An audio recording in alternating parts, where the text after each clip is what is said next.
Lors du premier épisode, Buffo et, nous le nommerons l'allié du crapaud, se rencontraient au détour d'une rue. La ville n'était sûrement pas le territoire d'origine d'un crapaud commun. Son allié l'a alors quitté au bord d'une route de campagne, non loin de cette ville. 1 an après, le hasard a voulu qu'il retrouve Buffo. Évidemment, vous me direz, ce n'est pas le même, mais je vous répondrai qu'il n'y a que lui pour faire ça. Ah c'est sûr, c'est lui. Toujours en colère avec... Enfin vraiment c'est lui qui fait tout. Oh merde. Attendez, arrêtez. Merci. Il m'a demandé de gérer le son lors de quelques interviews d'acteurs de la conservation des amphibiens. J'ai accepté et nous sommes partis aussitôt. Je regarde cette marque. C'est là que j'ai déposé Buffo après l'avoir trouvé dans une casse. Dans une caisse ? Ouais, une casse. C'est fou. Hein. Ah, je vois plus de crapauds. Ah, ils se reproduisent vite, hein. Ils sont sûrement déjà repartis. Et je vois plus Buffo d'ailleurs. Ah, il est peut-être reparti avec eux. On va aller voir un herpétologue pour en savoir plus. Alors Hugo, là, vous avez trouvé des crapauds communs cette année ici, sur cet étang ? Alors là on en a trouvé en reproduction sur la pointe ici, avec des pontes sur l'autre pointe de l'étang là-bas. Et puis aussi là en 5 ou 6. D'accord, petite population ouais, ici. Une petite population en reproduction. Après sur les mares aux alentours, donc qu'ils utilisent dans le milieu environ une 30aine de mares dans le secteur.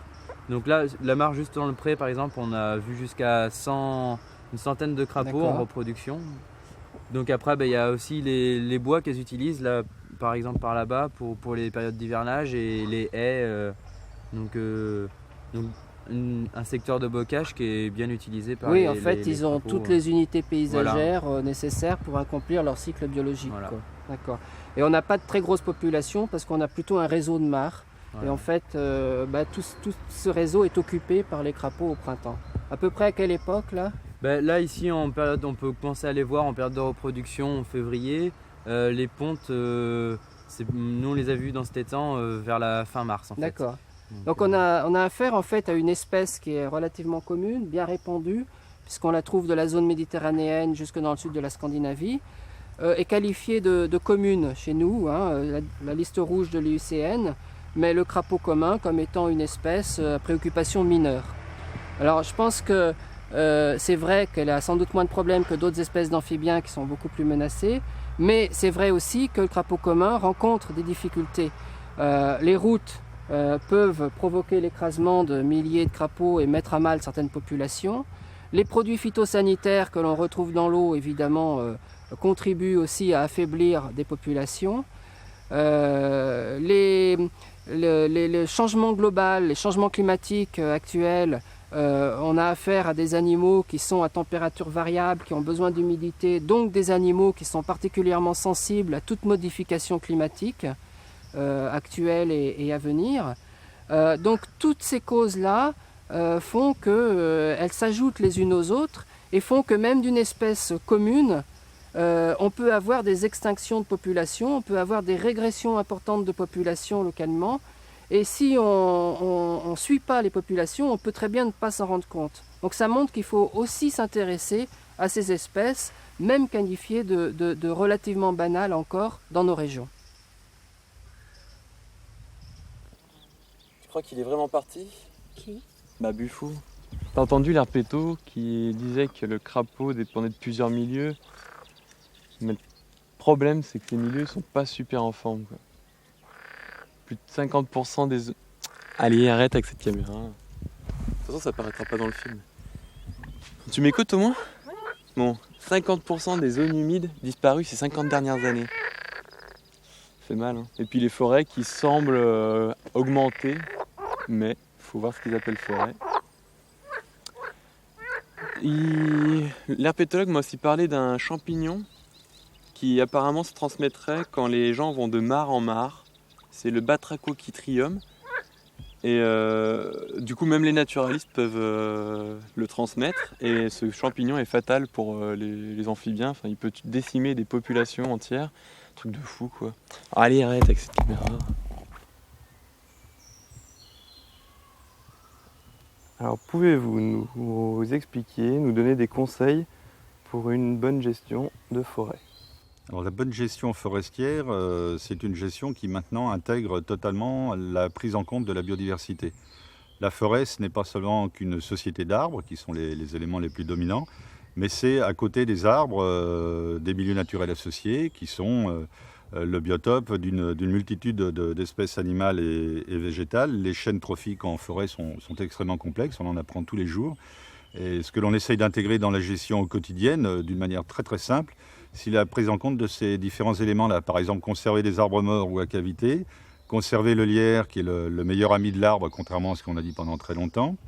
Si l'on veut sauvegarder toute la vie animale et végétale qui va se développer autour des mares, des étangs, des ruisseaux, et donc permettre d'accueillir des amphibiens comme le crapaud commun, comme la salamandre, on va essayer d'empêcher la végétation de venir combler ces mares, et donc on va les surveiller, les regarder de près.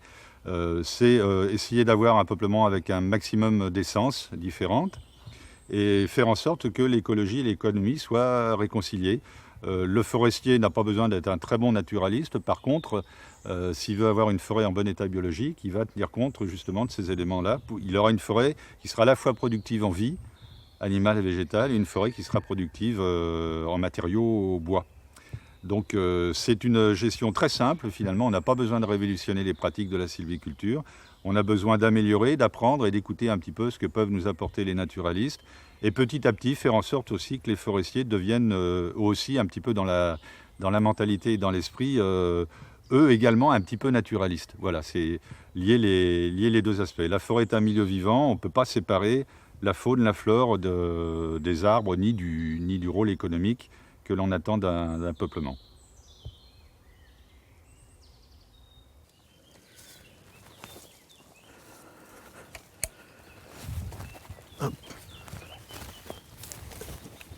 Donc, adjudant-chef d'Ousseau, vous avez permis à une population de sonars à ventre jaune de se maintenir en vie. Pouvez-vous nous expliquer comment vous en êtes sorti? Bien effectivement, donc je suis l'adjudant-chef d'Ousseau, je suis le responsable du terrain militaire d'exercice d'Avon. Et avec le conservatoire, nous avons une convention. Et en particulier, ça touche la population du crapaud sonneur à ventre jaune. Donc pour lui permettre de survivre, quand il était en diminution, ma mission consiste dans un premier temps à faire une reconnaissance à peu près 1 fois, 2 fois par semaine pour vérifier et contrôler le niveau d'eau des ornières. À partir de là, lorsque je m'aperçois que le niveau a diminué ou qu'il n'y a plus d'eau, je désigne donc au sein de mon équipe 2 personnes qui viennent avec un matériel style motopompe de façon à alimenter en eau les différentes ornières où il y a un manque d'eau. Alors cette eau, c'est de l'eau de récupération pluviale qui est mise dans une grosse citerne. Et à partir de là, on alimente en eau pluviale les ornières. Car jusqu'au jour d'aujourd'hui, on n'a jamais essayé de mettre de l'eau courante où il y a du chlore et tout ça. Je pense que nos petits crapauds sonneurs à ventre jaune pourraient mal se reproduire si c'était une eau comme ça.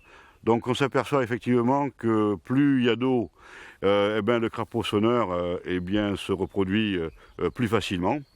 Il s'avère qu'il y a des années où on a eu de la ponte jusqu'au mois de septembre, date limite normalement pour la reproduction du sonneur. Néanmoins, il faut dire quand même, depuis que je suis en place en 2003, où il y avait été relevé une dizaine d'individus, il faut savoir qu'au jour d'aujourd'hui, en 2009, il y a à peu près 200 individus dans les ornières. Donc voilà. Donc c'est vrai que s'il n'y avait pas cet apport d'eau, que serait le devenir du crapaud sonneur dans les Deux-Sèvres? Après cette rencontre, il a voulu retourner à la mare de Buffo. Il était étrange. Il m'a demandé de rester dans la voiture, mais je voulais comprendre ce qui le tourmentait. Ah mon Buffo!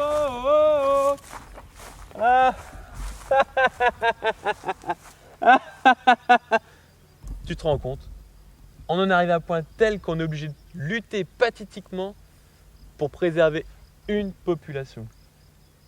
C'est pas ridicule? Tu trouves pas ça ridicule? Ouais. Mais en même temps, c'est beau hein, ce qu'il fait. Moi, je lui tire le chapeau, hein, vraiment. Bravo. Mais ça me rend fou de voir à quoi on en est réduit. Tu sais que le sonneur à ventre jaune, avant c'était une espèce commune dans le coin. Et maintenant, on n'entend parler que dans la presse locale. Sonneur à ventre jaune dans le terrain militaire d'Avon. Ouais. Et c'est sûrement pareil dans toute l'Europe, hein, dans tout le monde. On détruit tout. Buffo? Ah merde, il est parti où? Il était là tout à l'heure.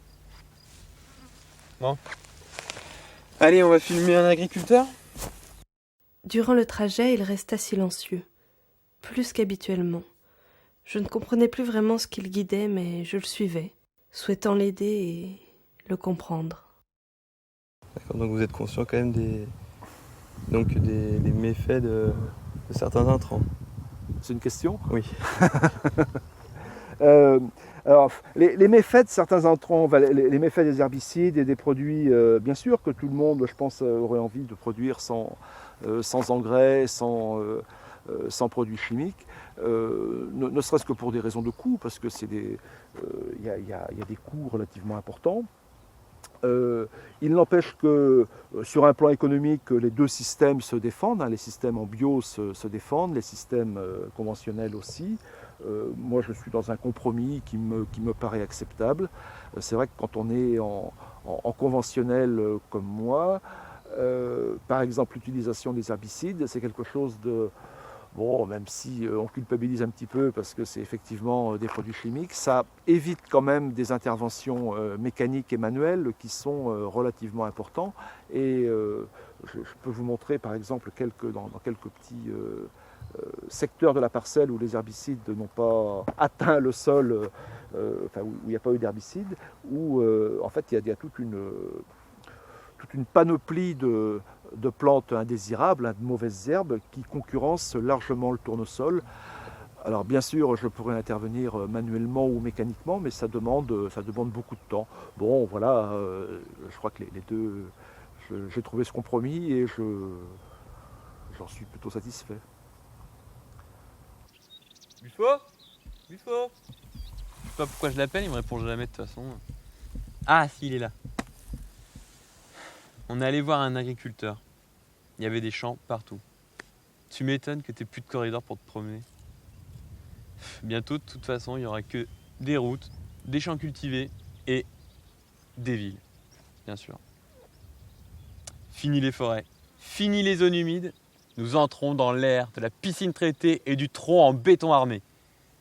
Ça me rappelle un gars qui me disait que sa piscine servait de site de reproduction aux amphibiens. Il y a tellement plus d'eau qu'on ne sait même plus où aller. Tout ce gaspillage, ça me fait mal. J'ai soif.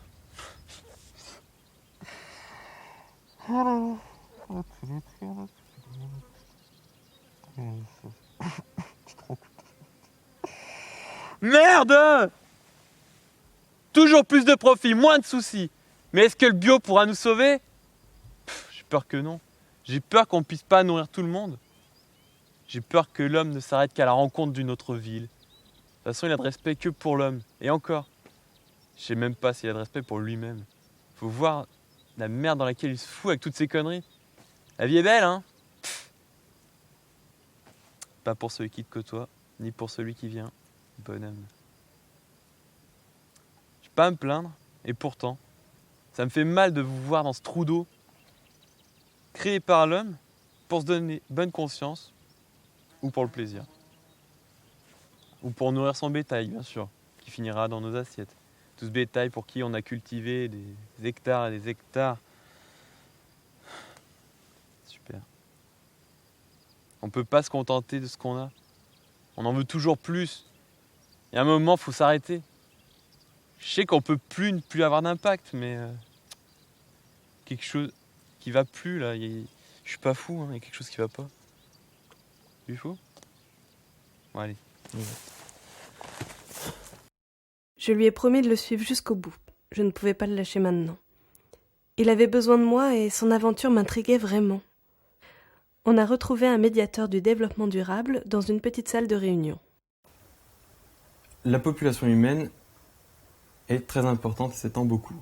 N'est-il pas temps de réguler cette population qui, selon moi, cause beaucoup de dommages à la planète? Oula, réguler, ça j'aime pas ce mot-là, hein. C'est un mot qui est historiquement très très chargé. Non, je pense que la question, elle n'est pas de réguler. La Terre est tout à fait capable de nourrir 6 milliards d'individus, les agronomes disent même 9 milliards. Le problème, c'est un problème de répartition, de redistribution, hein. Il y a des gens qui ont trop, d'autres qui n'ont pas assez. Ici, on souffre d'obésité, là, on souffre de malnutrition. Donc, on est vraiment plutôt sur une logique de redistribution. Alors ça veut dire quoi? Ça veut dire que nous qui vivons un peu comme des nantis, si tout le monde voulait vivre comme nous, Français, il faudrait 3 planètes. À l'évidence, on n'a pas 3 planètes. Et je ne parle pas du mode de vie américain qui nécessiterait 5 planètes si tout le monde s'y mettait. Ça veut dire que nous, effectivement, occidentaux, nantis, il va falloir qu'on laisse aller un petit peu de notre sacro-saint confort, qu'on revisite un petit peu notre notion du confort, pour abandonner un petit peu de cette richesse-là, de manière à ce que ceux qui n'en ont à l'évidence pas assez puissent en avoir un petit peu plus. Oui, évidemment, mais quand je parle de réguler, je tue personne, hein. Je pense juste que l'homme devrait arrêter de se répandre, parce que certains pâtissent. Alors, en fait, je suis venu vous voir pour savoir comment vous procédez pour faire passer des messages. Alors, faire passer les messages, il faut aller vers les gens, hein, on va dire les cibles, c'est pas un très beau mot. Il faut adapter la façon dont on fait passer le message au type de personnes qu'on a en face de soi. Ça peut être des plus ou moins jeunes, des plus ou moins cultivés, des plus ou moins informés. À partir de là, le fond du message reste le même, c'est montrer la réalité. La réalité, elle est ce qu'elle est. Les médias nous montrent qu'un aspect très très superficiel de la réalité. Le faire sans catastrophisme parce que ça fait peur. Donc c'est pas bien de faire peur, les gens qui ont peur ils se replient. Et puis espérer, penser, partir du principe qu'une personne informée qui comprend les enjeux, elle va être plus à même de se positionner personnellement, collectivement et s'engager à aller dans le bon sens. Voilà. Il m'a demandé de le ramener à la mare et de le laisser. Il voulait que j'efface tout ce qu'on avait filmé. Je ne comprenais pas pourquoi. Salut mon ami. Tu sais que l'homme te tuera un jour? Il nous tuera tous. Je crois qu'il tente un record, celui de la disparition massive d'espèces la plus rapide. Il est fou, il est fou. Je crois qu'il y a un gros souci à se faire. Tu m'écoutes? Buffo, t'es en danger de mort et tu t'en fous, hein. On est allé voir un homme qui tente de faire comprendre aux gens la complexité de l'équilibre qu'il faut préserver. Il m'a convaincu. Ouais. Il m'a convaincu que l'homme pouvait encore espérer, que l'homme ferait quelque chose pour sauver l'homme. Mais je crains qu'aucun des trois ne soit moi. Tu peux filmer si tu veux. Ah, tu filmais déjà?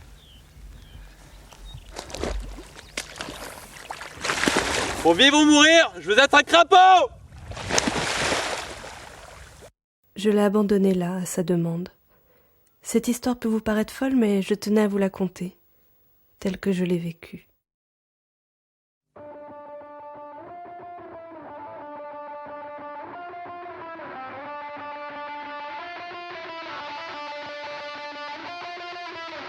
Je vous parle d'un donneur de leçons, peut-être à tort, peut-être à raison. Comme un père parlerait à son fils, pas comme un prophète à des novices. Certains vont aimer, d'autres détester. Loin de moi l'idée de vous manipuler. Prenez ce que vous voulez, ou jetez tout si vous le préférez. Que douceur de se remettre à rêver, parce que tout gamin j'avais tant imaginé, dans ce monde parfait que j'ai toujours dessiné, et que je vois tous les jours partir en fumée. Je me réveille et ne peux que constater que cette page est définitivement tournée. J'ouvre les yeux et cherche le